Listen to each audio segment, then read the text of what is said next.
because people power is supreme. Msingoje mambo ya election. Hapa Sudan mliona nini?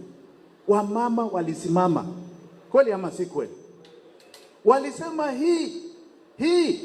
huyu mtu bei ya mkate imefika hapa. Tutamuondoa. Hii yetu kwa sababu Kenya is a country of fasts. Kwa Afrika we are a country of fasts. Hapa haitakuwa na damu. Haitakuwa na bunduki. Hii itakuwa ya wananchi na roho ya Wakenya. That is what is going to happen. And that's what we must call on.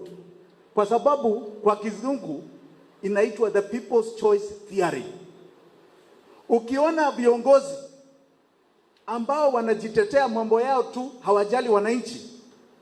Wananchi wanachukua power and they use the people's choice theory. Wao wenyewe wanaondoa hao watu. So musiwa na hofu. I said before, you are not Kenyan because you are born in Kenya. You are Kenyan because Kenya is born in you. Musimame namna hiyo. Asanteni sana.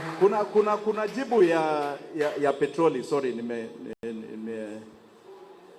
ya petroli. Nataka ujue hivi ndugu yangu.